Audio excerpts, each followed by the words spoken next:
La Côte-Nord est une région vaste et authentique. Chaque année, des centaines de milliers de touristes s'y rendent pour y vivre une expérience de dépaysement et de contemplation devant la démesure de ses attraits. À chaque étape de son séjour, le visiteur de la Côte-Nord s'informe, s'attarde et recherche ce qui donnera à son voyage une signification profonde, un sens. Sa quête d'authenticité et de découverte doit sans cesse être alimentée. Et c'est de cette façon que son voyage sera à la fois inoubliable et profitable à l'industrie touristique. La vidéo que vous allez visionner est un outil de formation destiné à vous faire connaître la Côte-Nord sur le plan touristique, économique et géographique. Les prochaines minutes vous plongeront dans ce vaste territoire de façon à ce que vous soyez en mesure de mieux la faire connaître. À la fin de votre visionnement, vous disposerez de toutes les informations nécessaires pour donner des renseignements de base adéquats à vos visiteurs qui s'apprêtent à parcourir cette magnifique région.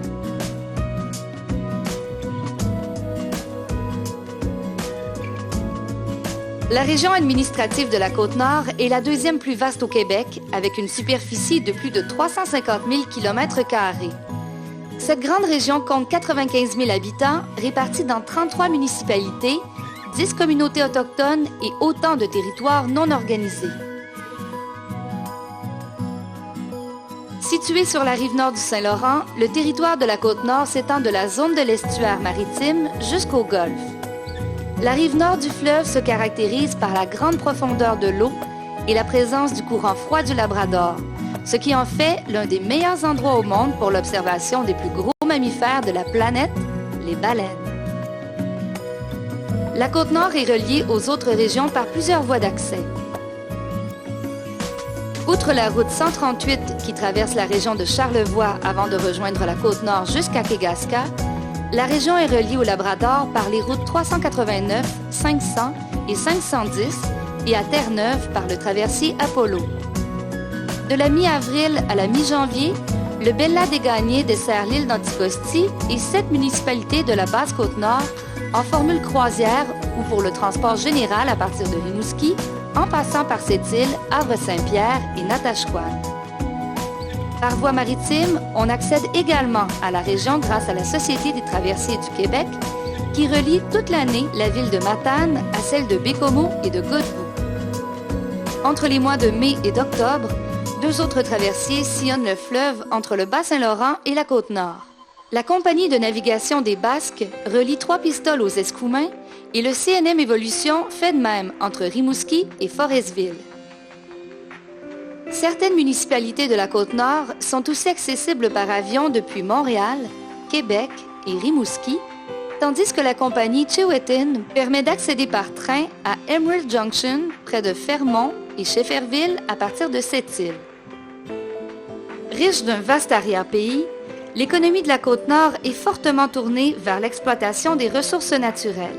La foresterie, les mines, la pêche et la production d'aluminium et d'hydroélectricité constituent les principaux secteurs industriels de la région et emploient près de 15 000 professionnels qualifiés dans différents domaines.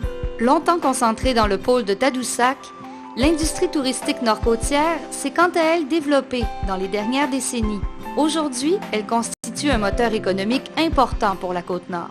À lui seul, le secteur de la restauration et de l'hébergement compte plus de 3 500 emplois dans la région. Concentrons-nous à présent sur les différentes composantes de l'offre touristique nord-côtière. Comme la Côte-Nord est une région maritime, une grande partie de son offre touristique est tournée vers le Saint-Laurent. Il n'est donc pas étonnant de constater que la majorité de la clientèle visitant la région recherche avant tout les lieux panoramiques ainsi que les balades en bord de mer sur les plages. L'offre touristique de la Côte-Nord se compose des produits suivants. Les plages de sable fin et blond à perte de vue. Les croisières et excursions en mer aux baleines et dans les archipels. Les musées et centres d'interprétation sur la vie marine, l'archéologie, la culture autochtone, la science et l'histoire régionale, les événements et festivals, les nombreux sentiers de randonnée en bordure du Saint-Laurent et dans l'arrière-pays, les grands barrages hydroélectriques, les parcs nationaux, Les nombreuses pourvoiries, ZEC, réserves fauniques et territoires protégés, la motoneige et les loisirs d'hiver, les saveurs régionales et les produits du terroir. Mentionnons enfin que 3 des 9 escales des croisières du Saint-Laurent sont situées sur la Côte-Nord. Havre-Saint-Pierre, Sept-Îles et Bécomo, sans compter Tadoussac, qui est également un port d'escale en émergence. Nous sommes maintenant prêts à découvrir plus intimement la Côte-Nord. Nous débutons donc notre circuit de la route des baleines à Tadoussac. Nous voilà dans le pôle touristique majeur de la Côte-Nord, Tadoussac incluant les municipalités de Sacré-Cœur, Bergeronne, Escoumins et Escipite. Porte d'entrée de la Côte-Nord et ici sur les berges de l'une des plus belles baies du monde, Tadoussac est une destination touristique internationale et fait partie intégrante de l'itinéraire de voyage d'une part importante de la clientèle européenne. L'attrait principal de ce pôle touristique d'importance repose sur la présence abondante des mammifères marins, qu'il est possible d'observer à partir de la terre ferme ou grâce à une excursion en mer, en kayak, pneumatique ou bateau. À Tadoussac, ainsi que dans les villages avoisinants, on retrouve de très nombreux établissements d'hébergement et de restauration, dont l'hôtel Tadoussac, bâtiment historique ancré au cœur de la baie de Tadoussac. Authentique symbole de l'attrait des baleines, Tadoussac fait partie du périmètre du parc marin du Saguenay-Saint-Laurent. La mission du parc marin est de rehausser, au profit des générations actuelles et futures, le niveau de protection de ces écosystèmes aux fins de conservation, tout en favorisant les activités éducatives, récréatives et scientifiques. Les activités pratiquées dans le parc marin sont encadrées dans une optique d'utilisation durable. Les intervenants régionaux participent également à l'atteinte des objectifs du parc marin. Le long de la route des baleines, nous nous dirigeons maintenant vers Forestville. Au passage, les municipalités de Longue-Rive et de Portneuf-sur-Mer sont reconnues pour leur vaste étendue de plages et de battures. Il s'agit d'ailleurs d'un secteur recherché par les amateurs d'ornithologie. Les vents rendent aussi cette zone propice aux sports de vent et de glisse. À partir des Escoumins, Forestville est la seconde porte d'entrée de la région par voie maritime qui la relie à la région du Bas-Saint-Laurent. Forestville est d'ailleurs un carrefour de services et possède l'accréditation Village Relais. Son bureau d'accueil touristique est ouvert à l'année et offre donc une vitrine sur la région en été comme en hiver.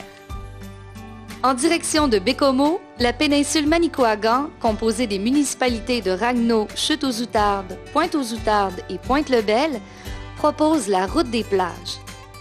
Immense delta à la confluence des grandes rivières Manicouagan et Outardes, la péninsule est aussi un terreau fertile pour le tourisme gourmand avec ses nombreux produits du terroir, en plus d'offrir des eaux idéales pour la baignade estivale. Au cœur de la réserve mondiale de la biosphère Manicouagan-Wapishka, Bécomo compte une population de 23 000 habitants et se démarque grâce à la diversité de son offre de services. Son centre-ville patrimonial est dynamique et se situe à proximité de plusieurs attraits touristiques. Attrait incontournable de Bécomo, le Jardin des Glaciers propose aux visiteurs de découvrir et de comprendre comment la Côte-Nord s'est forgée grâce à la fonte des glaciers qui recouvraient l'Amérique du Nord il y a plus de 20 000 ans. Les amateurs d'histoire de l'art se réjouiront également en contemplant les magnifiques fresques de l'église Sainte-Amélie, peintes durant la Deuxième Guerre mondiale par l'artiste de renommée internationale Guido Ninchiri. Il s'agit là d'un bâtiment patrimonial dont les œuvres font l'envie des plus grands connaisseurs.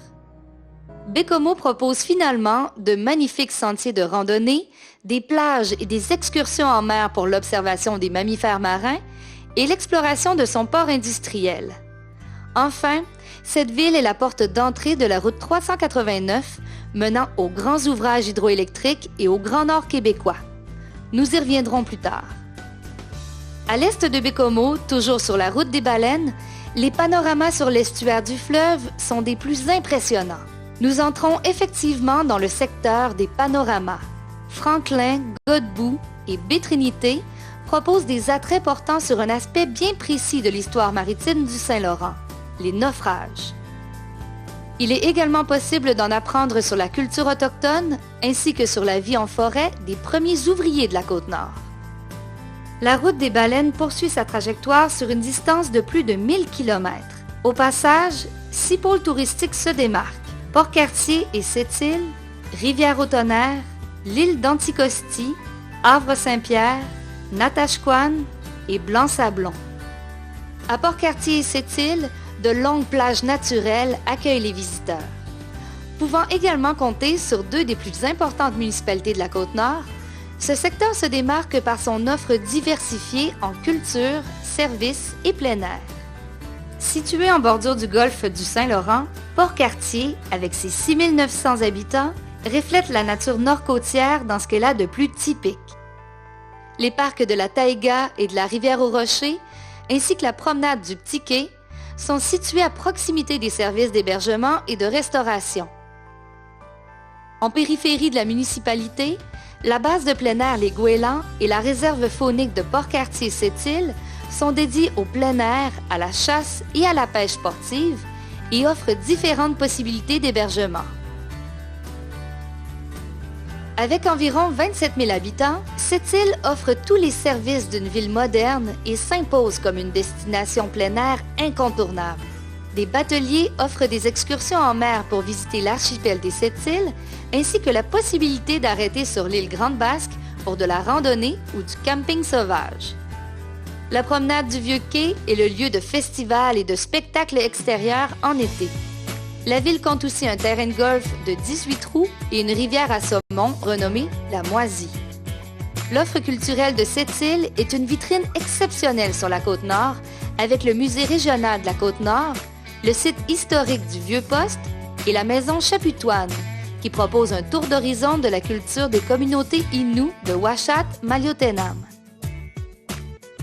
Des visites sont aussi possibles aux installations de l'aluminerie Alouette et de la compagnie minière IOC.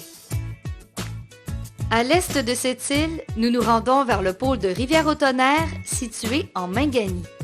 Les municipalités côtières de ce secteur offrent une série d'expériences culturelles, patrimoniales et de plein air uniques sur la Côte-Nord. À Rivière-au-Tonnerre, il est possible de prendre une navette maritime vers l'île d'Anticosti. S'y trouve aussi la coopérative de solidarité en tourisme équitable, COST, l'agence de voyage réceptive permettant la planification d'un séjour clé en main dans la région. À proximité, Rivière-Saint-Jean propose des croisières vers les îles Mingan ou d'Anticosti. Trônant fièrement au large de la côte, l'île d'Anticosti est renommée pour son immense territoire quasiment vierge et son impressionnante population de quelques 160 000 cerfs de Virginie. Son parc national protège de spectaculaires attraits naturels tels que la chute boréale, le canyon de la rivière Observation et la grotte à la patate. L'île d'Anticosti recèle ainsi une flore et une faune d'exception. Entre l'île d'Anticosti et la terre ferme, l'archipel de Mingan déploie son chapelet d'îles sur quelques 175 km. Caractérisé par ses célèbres monolithes, l'archipel offre l'un des paysages naturels les plus étonnants de l'est du continent. Les visiteurs de la réserve du Parc national de l'archipel de Mingan trouveront au centre d'accueil situé, entre autres, à Longue-Pointe de Mingan et à Havre-Saint-Pierre, toute l'information touchant l'accès aux îles et les services de transport. Ces 2 municipalités offrent aussi des services d'hébergement, de restauration et d'excursion.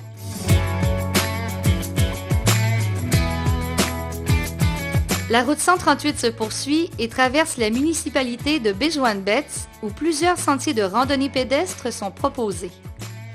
À une 50aine de kilomètres plus loin, un arrêt s'impose dans la municipalité d'Aguaniche afin de découvrir le canyon Le Tretsi, une impressionnante faille naturelle dans laquelle coule la rivière Aguaniche.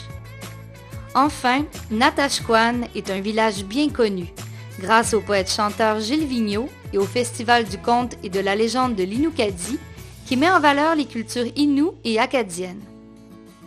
Plusieurs autres attraits retracent l'histoire du village et son riche patrimoine. Depuis 2013, la route 138 est prolongée jusqu'au petit village de Kegaska, porte d'entrée de la Basse-Côte-Nord. La route des baleines devient alors maritime avant de rejoindre le réseau routier dans le secteur de Blanc-Sablon. l'immense territoire de la Basse-Côte-Nord, où vivent quelques 5600 habitants, répartis dans 14 communautés anglophones, francophones et autochtones, est principalement accessible par le traversier Bella-des-Gagnés ou par avion. De nombreux refuges pour oiseaux marins jalonnent la côte, où l'on notera aussi les villages de Harrington Harbour, avec ses larges trottoirs de bois, et de Tête-à-la-Baleine, où se trouve la chapelle de l'île-Providence, érigée en 1895.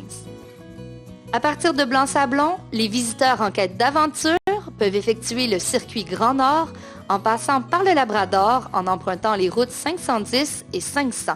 Ils peuvent se rendre ainsi jusqu'à la ville de Fermont. À Fermont, une visite s'impose au complexe minier à ciel ouvert de Mont Wright et au mur écran de 1,3 km, une construction unique en Amérique du Nord. La randonnée pédestre à proximité de la ville et l'observation des aurores boréales font également partie de l'offre touristique de la ville. Enfin, au terme d'un périple de plus de 2000 km, la route 389 ramène les visiteurs à Bécomo, dans la région Côte-Nord-Manicouagan. En chemin se dressent bien sûr les grands ouvrages hydroélectriques du complexe Manicoutarde, qui constituent à la fois un pan de l'histoire industrielle du Québec et un attrait touristique incontournable. À noter, les visites des barrages Manic 5 et Manic 2 sont tout à fait gratuites.